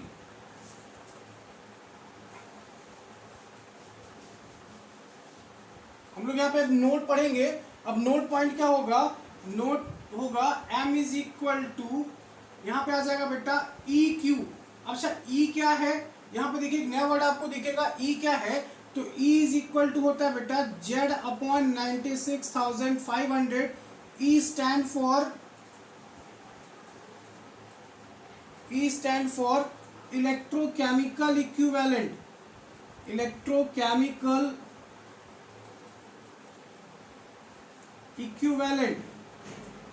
तो आपको कहीं कहीं बुक में अगर आप रेफरेंस बुक पढ़ोगे तो वहां पे आपको Z अपॉन 96,500 के प्लेस पे आपको ये वैल्यू भी देखने को मिलेगी। तो एक आपको नया सा इक्वेशन मिलेगा, m is equal to e into q. Q क्या है, electric charge in terms of Faraday. E क्या है, जेड अपॉन, सॉरी कूलॉम के रिस्पेक्ट में ई क्या है, जेड अपॉन 96,500। तो कभी कभी क्वेश्चन में आपको ये वैल्यू दी जाएगी और आपको न्यूमेरिकल सॉल्व करना होगा। क्लियर। तो ध्यान रखिएगा यहाँ पे जो ई है वो ये है, और उसको कहते क्या है, स्टैंड फॉर क्या कहा जाता है, वो ये है बेटा, इलेक्ट्रोकेमिकल इक्विवेलेंट। क्लियर? अच्छा, ये तो बात थी कि आप इस इक्वेशन मतलब क्या कौन कौन से इक्वेशन बनते हैं और कैसे हमें न्यूमेरिकल सॉल्व कर ले, भी आगे देखेंगे हम। कुछ और भी नोट पॉइंट है, वो भी नोट पॉइंट हम फोकस करते हैं, इसको नोट करते रहिएगा आप लोग। चलिए इसको नोट कर लीजिएगा आप लोग। अगर मान लीजिए आपको एसिड और बेस के बेसिस पे पूछा जाए या सॉल्ट के बेसिस पे, अगर आपसे कहा जाए इक्विवेलेंट वेट ऑफ एसिड या इक्विवेलेंट बेस ऑफ बेस, ऐसा पूछा जाए, तो आपको मैं बता दूं, अगर ऐसा कोई न्यूमेरिकल में आपको हेल्प लेनी होगी तो equivalent weight of acid is equal to होगा बेटा molecular weight of acid upon basicity. Basicity अगर आपको बेस का निकालना होगा, equivalent base weight of base, तो क्या हो जाएगा बेटा formula, molecular weight of base upon acidity. Clear? और अगर इसी तरह आपको सॉल्ट का निकालना होगा तो क्या हो जाएगा, molecular weight of salt upon net positive और नेगेटिव चार्ज। तो उस पर कितना चार्ज है वो देखेंगे, बट मोस्टली क्वेश्चन जो आता है वो एसिड और बेस पे आता है। और आपको अगर मैं एसिडिटी के लिए बता दूं तो एक एग्जांपल मैं दे दे रहा हूं आपको। मान लीजिए आपको दे दिया गया H3PO4, ये है फॉस्फोरिक एसिड। क्या है बेटा, ये फॉस्फोरिक एसिड। अब इस फॉस्फोरिक एसिड की अगर आपसे बेसिसिटी पूछी जाए तो आपको पता है ये भी टूटेगा, तो टूटने पे क्या देगा, ये 3H plus PO4 triple minus. तो जितने number of times hydrogen ion यहाँ से मतलब निकलेगा तो वही उसकी क्या होती है, बेसिसिटी। तो H3PO4 की बेसिसिटी जो होती है वो कितनी होती है बेटा, 3। H2SO4 की कितनी होगी, 2। HCl की कितनी होगी, 1। जितने नंबर ऑफ हाइड्रोजन रिलीज होंगे वही उसकी क्या होती है, बेसिसिटी। उसी तरह से बेस में जितने number of OH minus release होंगे। ठीक, तो ये हो गई एसिडिटी और बेसिसिटी की बेसिस पे न्यूमेरिकल इससे रिलेटेड आते हैं, ये ध्यान रखिएगा। क्लियर? एनसीईआरटी में भी ऐसा नहीं दिया हुआ है, लेकिन अगर आप कॉम्पिटिटिव लेवल फेस करना चाहते हो तो वहां पे आपको ऐसे क्वेश्चंस मिलेंगे। क्लियर? अभी तो मैं एनसीईआरटी के क्वेश्चन कराऊंगा, मैं इसके कॉम्पिटिटिव लेवल रिलेटेड क्वेश्चंस भी कराऊंगा, बट पहले मुझे एनसीईआरटी फोकस करना है, टोटल एनसीईआरटी। तो इसको भी आप नोट करते चलिएगा कि अगर हमें फाइंड करना हुआ equivalent base weight of acid या बेस के रिस्पेक्ट में, तो ये फॉर्मूला हम यूज करेंगे। चलिए आगे देखते हैं, इसको नोट कर लीजिएगा आप लोग।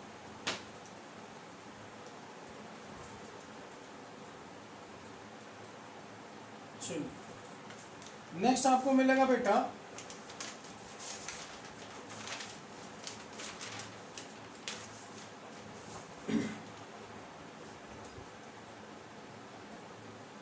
हम लोगों ने लिखा था M is equal to Z Q in terms of Faraday. Clear?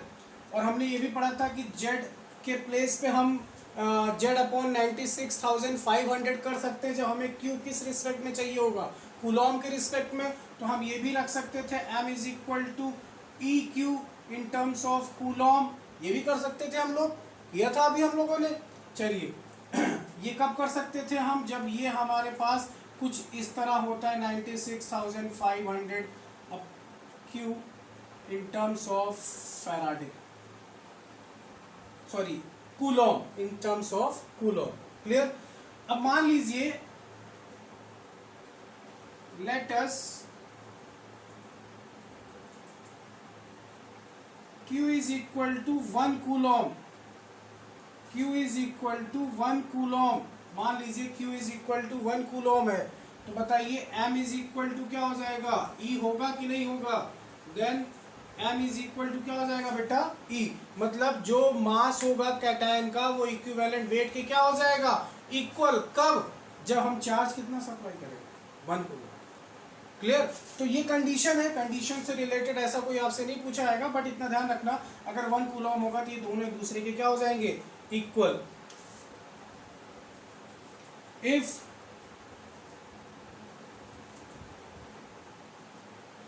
Q in terms of F 1 Faraday m is equal to क्या हो जाएगा z इंटू 1, तो m इज इक्वल टू क्या हो जाएगा z, यानी इक्विवेलेंट वेट। देखिए हम ऐसे भी प्रूफ कर सकते थे, अगर हम मान ले कि Q यहाँ पे जो हम फैराडे के टर्म्स में ले रहे हैं वो 1 फैराडे है, तो m इज इक्वल टू क्या हो जाएगा z, और z क्या होता है इक्विवेलेंट वेट, वही चीज आ गई यहाँ। क्लियर? आई होप आपको समझ में आ गया होगा। अभी हम न्यूमेरिकल करेंगे बेटा, बट अभी के लिए आप अच्छे से फोकस करिए, अपना सारा कंसंट्रेशन इस पे बनाए रखिएगा। कहीं भी आपको डाउट होता है कमेंट बॉक्स में लिख के बताइए, मैं आपको जरूर इसका जो भी एक्सप्लेनेशन होगा, जो भी रिप्लाई होगा, जरूर दूंगा बेटा। क्लियर? तो यहाँ पे क्या हो जाएगा कि 1 फैराडे की डेफिनेशन क्या होगी, तो 1 फैराडे की डेफिनेशन भी हम लोग देख लेते हैं कि 1 फैराडे होता क्या है। तो 1 फैराडे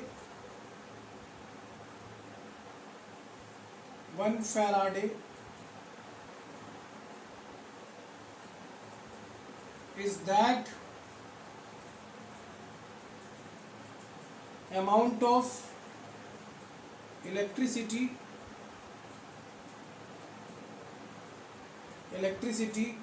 which liberate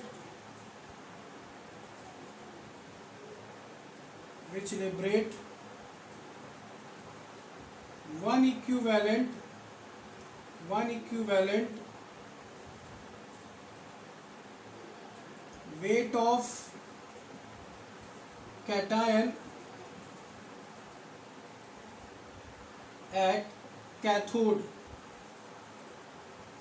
मतलब कह रहा है 1 फैराडे क्या होता है, 1 फैराडे वो अमाउंट होता है इलेक्ट्रिसिटी का जो लिबरेट होता है 1 equivalent weight of cation at cathode. उस कैथोड पे जो मास डिपॉजिट होता है कैटायन का, उसके लिए जो रिक्वायरमेंट होती है electricity in terms of Faraday, 1 Faraday, उसी को हम बोलते हैं 1, मतलब जितनी इलेक्ट्रिसिटी की रिक्वायरमेंट होती है उसी को हम बोलते हैं क्या 1 फैराडे। और आपको पता है 1 इक्विवेलेंट किसके इक्वल होता है, 1 मोल ऑफ इलेक्ट्रॉन। देखिए जरा, 1 Faraday is equal to 1 mole of electron.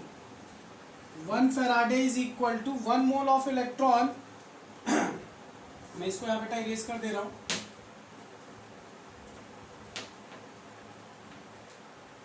देखिए मैं इसको यहाँ लिख दे रहा हूं, 1 Faraday is equal to 1 mole of electron. ये क्या हो जाएगा बेटा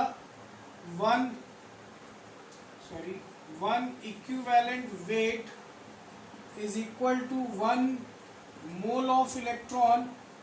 तो आपको पता है 1 मोल ऑफ इलेक्ट्रॉन, इलेक्ट्रॉन पे चार्ज कितना होता है, और 1 मोल की वैल्यू कितनी होती है 6.022 into 10 to the power 23। Electron पे चार्ज कितना होता है 1.6 into 10 to the power -19।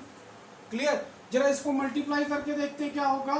1 equivalent weight is equal to 6.022 into 10 to the power 23 multiply 1.6 into 10 to the power -19। जब बेटा आप इसको मल्टीप्लाई करेंगे जो वैल्यू आएगी 1 फैराडे की 96,500 कूलॉम, मतलब ये वैल्यू आपको मिलेगी 96,500 कूलॉम। क्लियर? तो 96,500, ये 96,500 ये अप्रॉक्स वैल्यू ली गई है, जो एग्जैक्ट वैल्यू शायद बुक में जो दी गई है 96,487। आप देख लीजिएगा, मैं कंफर्म नहीं, श्योर नहीं, बट शायद यही वैल्यू लिखी हुई है। क्लियर? तो इससे इस वैल्यू को यूज करने से आपके न्यूमेरिकल सारे सॉल्व हो जाएंगे। एनसीईआरटी भी इस वैल्यू को पुट करती है, इसमें कोई दिक्कत आपको नहीं आएगी। तो ये तो बात थी फॉर्मूले की कि कैसे मतलब इस फैराडे के फर्स्ट लॉ को कैसे एक्सप्लेन किया गया। तो फर्स्ट लॉ में केवल यही बताया गया था टोटली कि अमाउंट ऑफ जो मास ऑफ जो कैटायन है जो कैथोड पे डिपॉजिट होता है वो टोटली डिपेंड होता है किससे बेटा, अमाउंट ऑफ इलेक्ट्रिसिटी यानी चार्ज पे। और चार्ज हमें किस टर्म्स में लेना है, फैराडे। क्लियर? तो 1 फैराडे की जो वैल्यू होती है वो 96,500 कूलॉम होती है। अब डिपेंड करता है कि क्वेश्चन कैसा आता है, इन टर्म्स ऑफ फैराडे या इन टर्म्स ऑफ कूलॉम। तो 4 या 5 क्वेश्चंस आपके एनसीईआरटी में दिए हुए इलेक्ट्रोकेमिस्ट्री में एक्सरसाइज में, अभी हम उसको करेंगे, सॉल्व करेंगे। तो पहले आप इसको अच्छे से नोट कर लीजिए, अगर कहीं आपको डाउट होता है तो कमेंट बॉक्स में लिख के जरूर बताइएगा। पहले आप इसको नोट करिए बेटा, फिर हम फर्स्ट 1 बाय 1 सारे क्वेश्चन करते हैं। पहले आप इसको नोट कर लीजिए।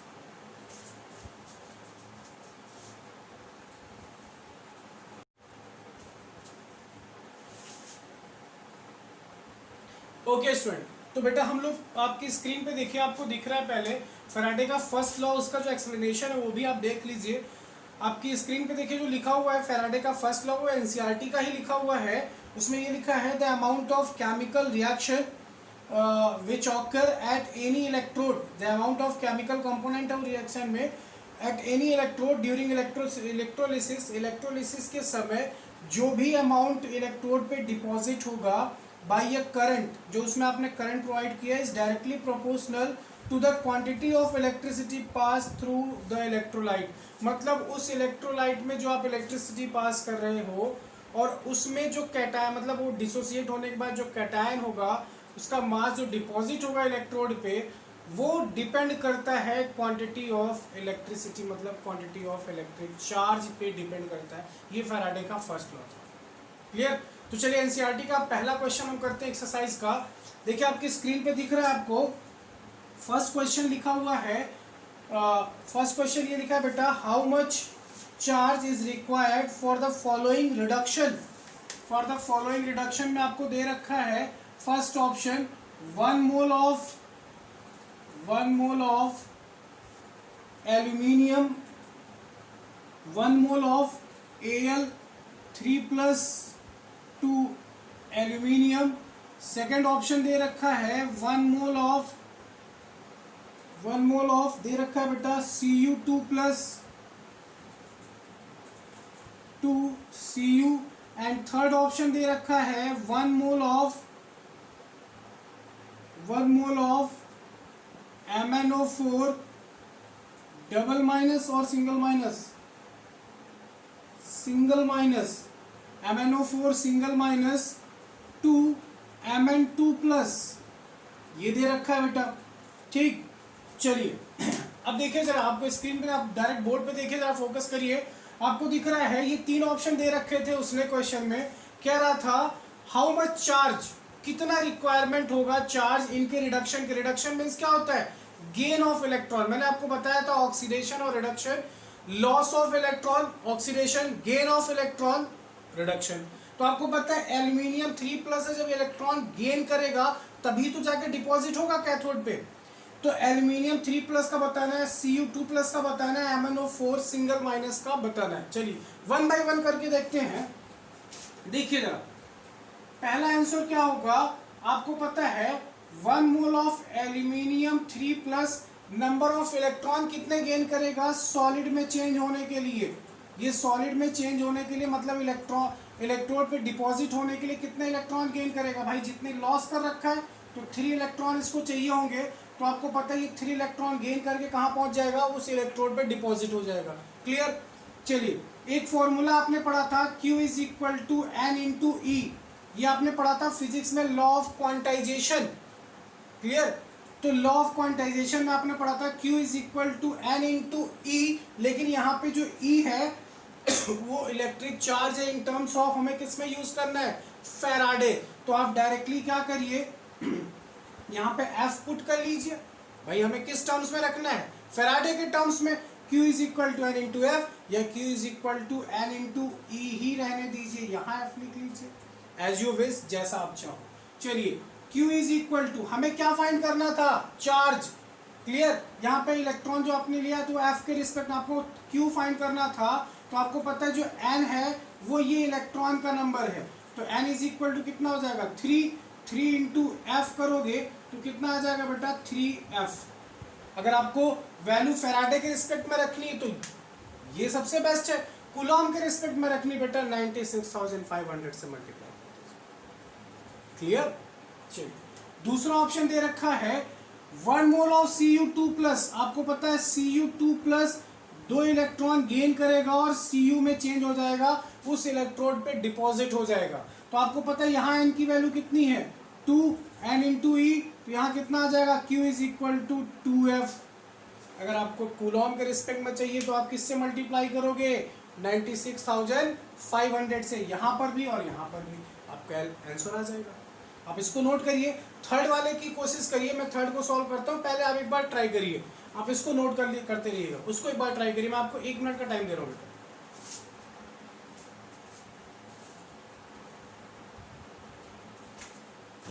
चलिए बेटा, आई होप आप लोगों ने कर लिया होगा। मैं इसको यहाँ से हटा रहा हूँ, इसको इरेज कर रहा हूँ। थर्ड वाला सॉल्व करके देखते हैं कितना आंसर आता है। यहाँ देखिए दे रखा है MnO4 चेंज हो रहा है Mn2+ में, जरा ध्यान से फोकस करिएगा।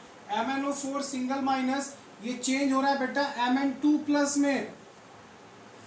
अगर आपने क्लास 11th में चैप्टर रिडॉक्स रिएक्शन पढ़ा होगा अच्छे से, आपको पता है एक ऑक्सीजन पे कितना चार्ज होता है 2-, 4 ऑक्सीजन पे कितने चार्ज होंगे 8-। 8- से पहले एक माइनस लगा हुआ कैंसिल हो गया, बचे कितने -7। अगर यहाँ 7- है तो यहाँ कितना प्लस रहा होगा 7+, मतलब यहाँ पर मैग्नीज का ऑक्सीडेशन नंबर कितना है +7, और यहाँ पे कितना है +2। दोनों साइड क्या होने चाहिए इक्वल।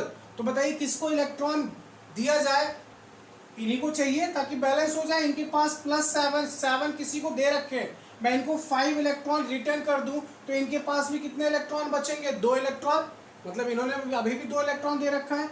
यहाँ पे कितना आ जाएगा 5 इलेक्ट्रॉन, जिससे दोनों साइड क्या हो जाएंगे चार्जेस बैलेंस हो जाएंगे। फिर से एक बार समझ लीजिए, MnO4 पे एक पहले से चार्ज लगा हुआ था, क्लियर। एक ऑक्सीजन पे 2- होता है, 4 ऑक्सीजन पे कितने होंगे 8-। ऑक्सीजन पे पता है ना डबल माइनस होता है। 8- से 1 माइनस कैंसिल, कितने माइनस बचे 7। अगर यहाँ 7- यहाँ कितने होंगे 7+, यहाँ 7+, यहाँ 2+। चार्ज बैलेंस करना है, 5 इलेक्ट्रॉन इनको रिटर्न करिए, कितने प्लस हो जाएंगे 7 - 5 करो कितना आएगा 2, तो इधर भी +2 उधर भी +2, चार्ज बैलेंस। n की वैल्यू आपको मिल गई, Q = क्या होता है n × E, तो Q = क्या हो जाएगा 5F। आ गया आंसर 5F। अगर आपको कूलॉम के रिस्पेक्ट में करना है तो क्या कर दोगे Q = 5 × 96,500, जो भी आंसर आएगा कूलॉम में आ जाएगा बेटा, वो आप मल्टीप्लाई कर लीजिएगा, क्लियर। तो चलिए ये पहला क्वेश्चन कंप्लीट हो गया। आई होप आप लोगों ने कर लिया होगा अच्छे से। सेकंड क्वेश्चन की तरफ बढ़ते हैं, उसको भी कंप्लीट करते हैं। पहले आप इसको नोट कर लीजिएगा।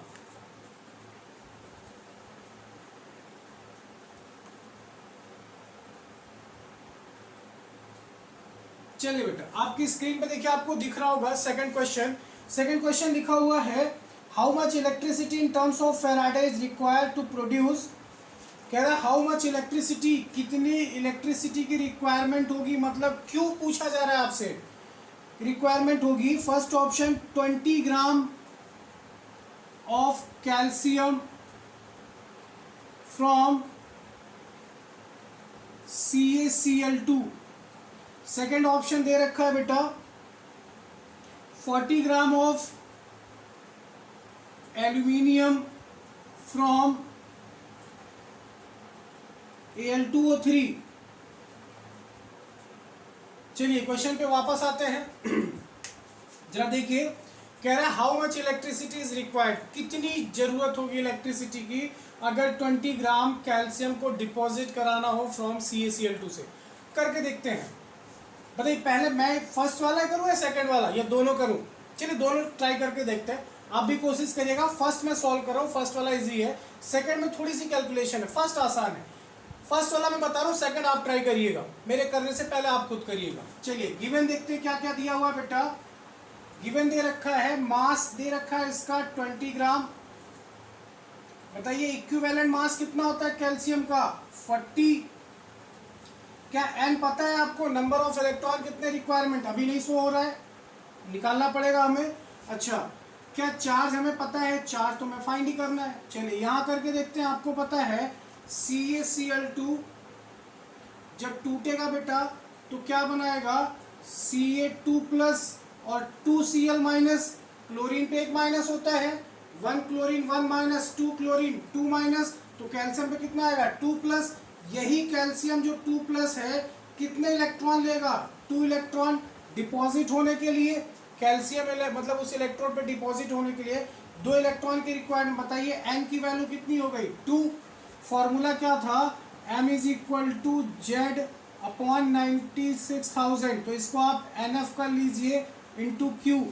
फॉर्मूला था ना यहाँ पे, तो हम क्या कर रहे हैं यहाँ पे जो F वैल्यू थी 96,500 वो फैराडे में n से मल्टीप्लाई, n क्या है नंबर ऑफ इलेक्ट्रॉन कितने रिक्वायरमेंट है। अगर आपसे ये ऐसे क्वेश्चंस आते हैं तो आप ये फॉर्मूला यूज करिएगा, क्वेश्चन आसानी से सॉल्व हो जाएगा। जरा करके देखिए, NF को इधर ले आइए, ये हो जाएगा m × NF जेड क्यू, आपसे निकालना क्या है, क्यू निकालना है, क्यू यही रहने दीजिए, जेड इधर लेके आइए, तो Q is equal to M N F upon क्या हो जाएगा बेटा, Z.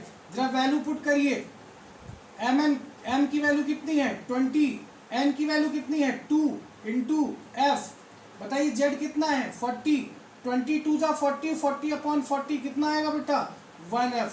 This is your answer. Clear? अच्छे से समझिएगा, आपसे कह रहा था कैल्शियम क्लोराइड एक इलेक्ट्रोलाइट है जिसको हमने जब इलेक्ट्रोलिसिस कराया तो उसमें 20 ग्राम कैल्शियम को डिपॉजिट होने के लिए कितनी इलेक्ट्रिसिटी की रिक्वायरमेंट होगी।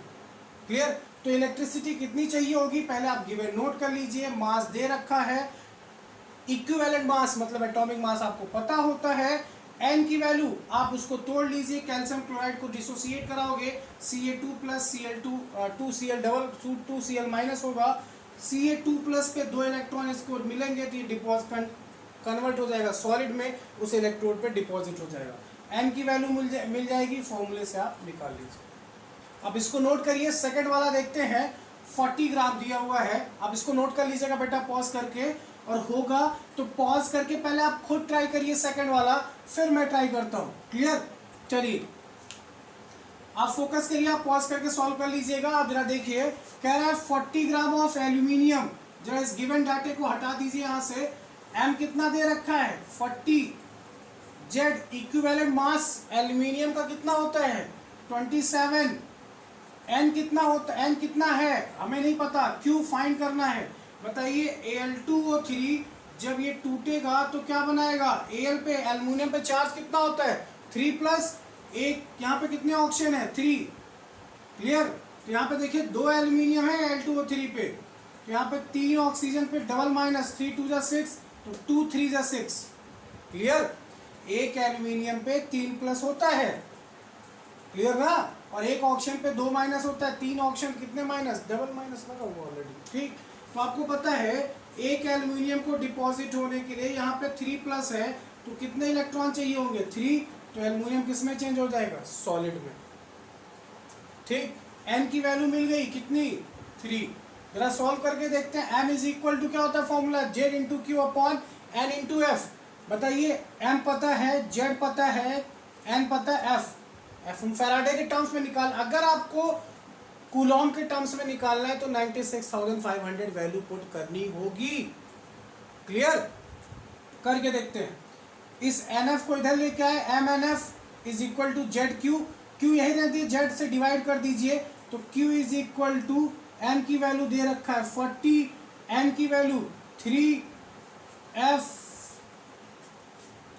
मत रखिए आप, 96,500 रखिए, डायरेक्ट डिवाइड नहीं होगा ये शायद, और जेड कितना हो जाएगा बेटा 27, 43 जा 120 अपॉन 27। जरा सॉल्व करके बताइए कितना आएगा, सॉल्व करिए आप लोग। चलिए आई थिंक आप लोगों ने सॉल्व कर लिया होगा, मैं इसको फैराडे के टर्म्स में ही ले रहा हूं बेटा, यहाँ पे मैं एफ लिख दे रहा हूँ, कूलॉम में करेंगे बहुत ज्यादा मल्टीप्लाई करना पड़ेगा, तो 43 जा 120 upon 27 is equal to, answer कितना आएगा, नियर अबाउट 4 पॉइंट समथिंग 4.44 आएगा शायद, 4.4 फैराडे। क्लियर? तो आप ऐसे क्वेश्चन सॉल्व करिए, आपके चुटकियों में क्वेश्चन सॉल्व हो जाएंगे। क्लियर बेटा? तो आप इस क्वेश्चन को, ओके बेटा नेक्स्ट क्वेश्चन देखिए, आपकी स्क्रीन पे आपको दिख रहा है, अ सॉल्यूशन ऑफ NiNO3 का twice is electrolysed between platinum electrode using a current of 5 ampere for 20 minutes. What mass of nickel is deposited at the cathode? तो यहाँ पे मास पूछा जा रहा है कि कितना मास कैटायन का डिपॉजिट हुआ होगा कैथोड में। देखिए यहाँ पे एन पूछा जा रहा है, तो पहले तो हमें गिवन नोट करना पड़ेगा। ठीक, गिवन देखिए क्या क्या दे रखा है, आपकी स्क्रीन पे क्वेश्चन दिख रहा है, वहाँ से नोट कर लीजिए। मास आपसे पूछा गया है, करंट आई दे रखा है 5 एम्पियर। क्लियर? उसके बाद देखिए टाइम भी दे रखा है इसके 20 मिनट, आप 20 मिनट को कन्वर्ट कर लीजिएगा सेकंड में, 1 मिनट में 60 सेकंड होते हैं, 20 मिनट में 2 6 12। ठीक, यानी 1200 सेकंड, ये हो गया बेटा। अच्छा, और क्या चीज गिवन दे रखा है, NiNO3 है, ठीक, इसका मास पूछा जा रहा है। चलिए इसको सॉल्व करके देखते हैं। आपको पता है, अगर आप बोर्ड पे फोकस करिए, आप NiNO3 का होल ट्वाइस, आपको पता है इसके लिए हमें n की वैल्यू निकालनी होगी। n की वैल्यू निकालने के लिए जब इसको हम इलेक्ट्रोलाइज करेंगे, इसको डिसोसिएट करेंगे, तो टूटेगा Ni2+ और 2NO3 माइनस। एक NO3 पे कितना चार्ज होता है, सिंगल माइनस, 2 NO3 पे कितना होगा, 2 माइनस, तो Ni पे कितना आ जाएगा, 2+। यही Ni2+ कितने इलेक्ट्रॉन कैरी करेगा, 2 इलेक्ट्रॉन गेन करेगा, तो डिपॉजिट हो जाएगा जाके इलेक्ट्रोड पे, कैथोड इलेक्ट्रोड पे सॉलिड फॉर्म में डिपॉजिट हो जाएगा। तो n की वैल्यू कितनी होगी, 2। जरा इधर फोकस करिए आप, आपका फॉर्मूला क्या था, m is equal to ZQ upon n into f, ये था फॉर्मूला। हमें m फाइंड करना है, क्लियर। अच्छा, Q इज इक्वल टू क्या होता है, I इंटू T, I की वैल्यू कितनी है, 5 इंटू 1200 इज इक्वल टू कितना, 6000। ठीक, तो m इज इक्वल टू क्या हो जाएगा, m is equal to Z की वैल्यू, निकेल का मास नंबर कितना होता है, Z मतलब क्या होता है, इक्विवेलेंट मास। निकेल का मास नंबर होता है आई थिंक 58.71 है। आप एग्जैक्ट रखना हो तो एग्जैक्ट अकॉर्डिंग सॉल्व करेगा, अदरवाइज 59 इंटू Q की वैल्यू 6000 अपॉन n कितना है यहाँ पे, देखिए n की value 2 electron into Faraday number 96,487 लिखिए, अदरवाइज 500 रख दीजिएगा, आप 500 ही रखिएगा, 500। ये बेटा इसको सॉल्व करेंगे तो आपका जो भी आंसर होगा वो ग्राम में आपको मिल जाएगा, क्लियर। आई थिंक जो आंसर आएगा 1.85 ऐसे कुछ करके आएगा, इसको आप सॉल्व कर लीजिएगा। एक बार फिर से देख लीजिए, उसने क्या दे रखा था, कह रहा था NiNO3 का होल ट्वाइस है, जब इसकी हमने इलेक्ट्रोलिसिस कराई तो व्हाट मास ऑफ निकल इज डिपॉजिटेड, अगर हम करंट 5 एम्पीयर प्रोड्यूस करें 5 मिनट तक, 5 एम्पीयर करंट प्रोड्यूस करें 20 मिनट तक, सॉरी 20 मिनट तक, तो बताइए मास कितना होगा। हमने सबसे पहले क्या निकाला, n इतने इलेक्ट्रॉन गेन करके वो डिपॉजिट होगा, फिर Q की वैल्यू फाइंड कर लिया, Q current charge equal to क्या होता है, करंट इनटू टाइम, यहां से सॉल्व हो जाएगा। इसको आप नोट करिए, नेक्स्ट क्वेश्चन करते हैं हम लोग। ओके बेटा, आई होप आप लोगों ने नोट कर लिया होगा। चलिए नेक्स्ट क्वेश्चन करते हैं हम लोग। नेक्स्ट क्वेश्चन आपका एनसीईआरटी का है।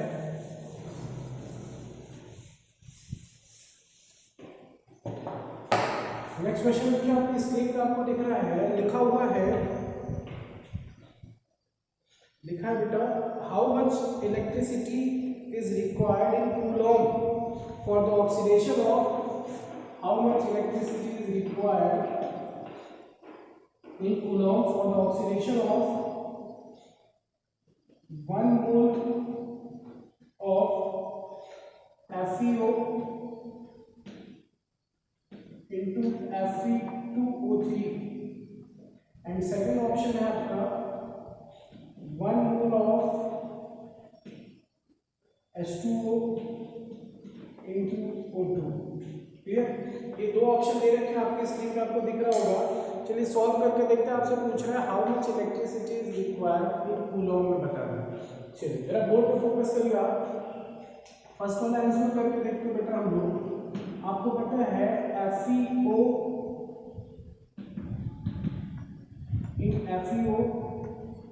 in Fe2O3, अगर आप यहाँ पे देखोगे आयरन का ऑक्सीडेशन नंबर निकालोगे तो आपको पता है ऑक्सीजन में कितना होता है, -2, यहाँ कितना आएगा, +2 आएगा। एक ऑक्सीजन पे -2, 3 ऑक्सीजन पे -6, यहाँ पे 2 आयरन है, तो 2 आयरन पे एक आयरन पे कितना होगा, +3। इसका मतलब इस वाले आयरन पे +3 है और इस वाले आयरन पे कितना है बेटा, +2। अब बताइए Fe +2 +3 में चेंज हो रहा है, इसने क्या किया होगा, एक इलेक्ट्रॉन लॉस या गेन, यहाँ पे n का नंबर कितना होगा, 1 इलेक्ट्रॉन, हाँ यहाँ Fe2+ चेंज हो रहा है Fe3+, तो n की वैल्यू कितनी आ जाएगी, 1 इलेक्ट्रॉन, क्लियर।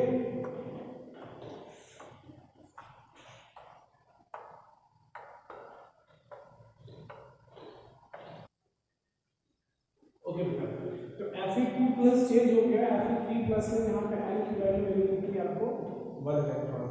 आपसे पूछा था क्या क्या गया था Q, और मैंने आपको फॉर्मूला बता रखा था Q इज इक्वल टू होता है N इंटू E, और E किसके टर्म्स में आप कह रहे हैं फैराडे, तो Q is equal to N की वैल्यू कितनी है 1 इंटू ये फैराडे के रिस्पेक्ट में था, तो कितना हो जाएगा बेटा 96,500, यहाँ पे आंसर 96,500 कूलॉम। एनी डाउट, इसको नोट कर लीजिए। चलिए नेक्स्ट क्वेश्चन करते हैं हम लोग।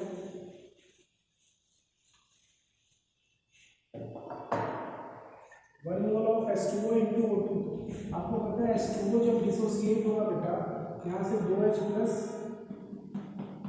Plus half O2, half O2 मतलब कितना होगा एक ऑक्सीजन, अरे भाई O2 का हाफ मतलब कितना होगा 1 ऑक्सीजन, अगर O2 का हाफ 1 ऑक्सीजन है तो आपको पता है O में कितने माइनस होते हैं 2 माइनस, इसमें 2 इलेक्ट्रॉन किसी से ले रखे हैं, अगर इनके 2 इलेक्ट्रॉन वापस हो जाए लॉस कर दें तो इसमें भी कितना आता है 0, इसका मतलब यहाँ पे N की वैल्यू कितनी है 2, सॉल्व करके देखिए Q is equal to N into F, N की वैल्यू 2 इंटू 96,500, जो भी आएगा बेटा उसको सॉल्व कर लीजिएगा, आंसर आपका हो जाएगा कूलॉम में, इसको आप मल्टीप्लाई कर लीजिएगा, आप आसानी से कंप्लीट हुआ।